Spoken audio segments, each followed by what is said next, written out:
Hi, if you haven't clicked on my face before, hello. This is a channel where I look at faith, where I look at church, where I look at spirituality.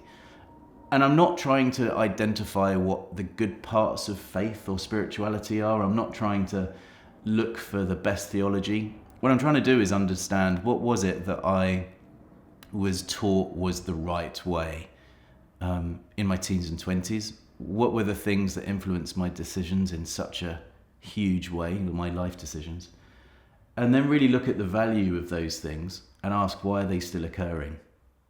In this video specifically, I'm looking at the massive chasm between the reality in church, in real life, and online, what people are calling Christianity or all the various other things that are going on. This first video that I put in is kind of the thing which got me onto this more, and I think it's a really good example. So my sort of two localish towns, big ones, are Croydon and Crawley. I sort of live sort of just to the east of them, and south, whatever. And there's a chap that does street evangelism there, and I've seen him a couple of times, and he's on social media all the time doing it. And my question, I guess, is he doing street evangelism for the clicks online, or is he doing street evangelism because he values the people that are walking past him or stopping and listening to him? I don't know if that's me just being old, or am I asking a sort of fairly important question? You've got the police-hold unit, the whole unit of Croydon to come down. Just for us preaching the word of God. The message of repentance. The message that we must repent. Guys, unless all of us here come to a place... Come on. There seems to be this kind of mismatch in social media. We know that. You know, there's this absolute division between how we portray ourselves and how we actually are. The path of the downed aviator is beset on all sides by the iniquities of the selfish and the tyranny of evil men. Blessed is he who, in the name of camaraderie and duty, shepherd the lost through the valley of darkness. In the US, you've got another level where some guy from the War Department, Pete Hegseth, whatever, is praying a prayer based on Pulp Fiction's, Quentin Tarantino's Pulp Fiction. I mean, where on earth are we at the moment with what Christianity is? It's just bizarre. This portrayal, what is it? Why is he praying? What is he praying? Why on earth is he doing it? It literally makes no sense, does it? So we've kind of got this kind of street evangelism locally, and then this guy praying a Quentin Tarantino line as America are going to war with Iran. What are you doing? And then you see the same people, in at least the same location, worshipping in the White House. Oh, how much it costs to see my sins upon that cross. Here I am to worship, here I am to bow down. And they're filming it, and they're all really proud of it. They're really proud to be in the White House after they've been, with the people. What on earth is it looking like at the moment? It's just, I can't see myself calling myself a Christian at the moment, even though people recognize me as one. And then we've kind of got the super political optics first Church of England. I don't know Sarah Mullally, and I didn't know Justin Welby. I don't know any of these people. But they didn't seem to represent any of the things that I value.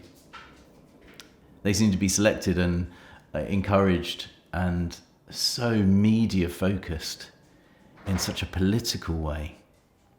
I recognise the significance of being the first female archbishop But I am also aware of the women that have supported me in my ministry, and also the men as well. And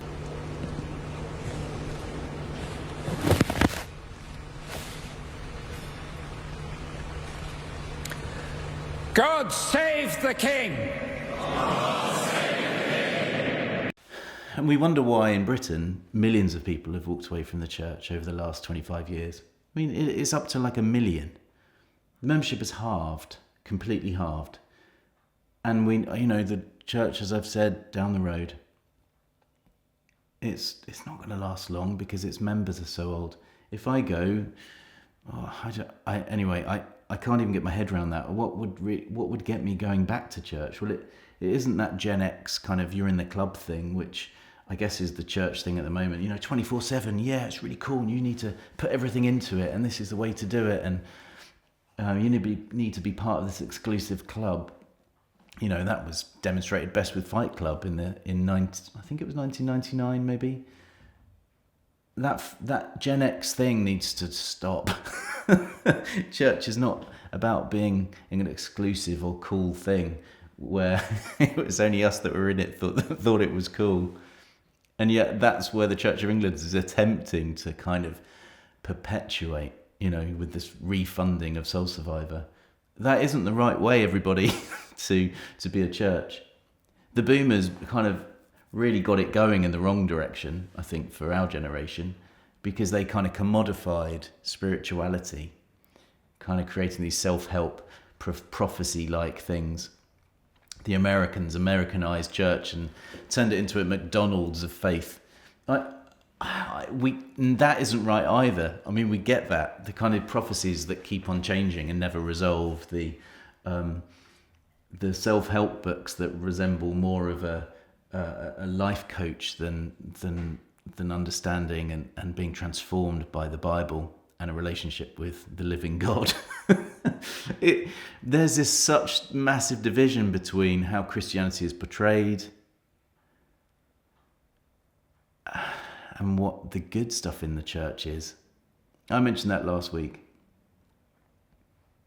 I mentioned where the sick were mentioned in the intercessions, where people and their names were known. They weren't just another number that was clicked, clicked, clicked as they entered the worship service. Where people are actually known in our church because they all attend a cell group. None of that stuff's going to get me back into church. And I don't know about you. Social media has got it so wrong because it's about people like Jordan Peterson talking with Russell Brand. Watch this video. If there is a Jesus, you're not Jesus. You are not at the centre, and neither is anybody else. He is firstborn among the dead. And the rest of us, we're all lined up before the throne as sinners. The people that have tried to destroy me, the people that hate me, the people that I've wronged, the people that I've sinned against. All of us, just one congregation before him. I mean, even in this clip, he's trying to vindicate himself. Christianity, he's clearly using it in this clip to vindicate himself. And I hope and I know that the all-powerful God can sort Russell Brand out, can sort Jordan Peterson out. But so many of us watch this stuff and think that that is it. We're really missing the mark here. And I'm still asking the question, well, what is it that would get me back into church? And what is it that would get me happy to say, yeah, I'm a Christian? Because at the moment, using these clips, I still don't want much to do with it. Let me know where you're up to, and I would love to hear stories about your church. I'd love to hear about how you are integrating these two things. What's a good example of social media?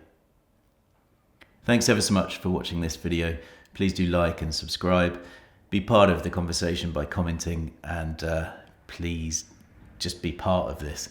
Next week, I'm going to be speaking with Bishop Zach Neringue, who's a friend I've mentioned before, who's a bishop of Kampala, and we became quite close, and we're going to be talking about Christianity and what went so wrong. He's been studying it for years, all over the world, and he's now in Kenya. His home's Kampala still, but we're going to be having quite a chat next week, so I'll be uploading that. In the meantime, I may well make another video looking at some other subjects, but This is something I feel like is worth looking at and worth identifying.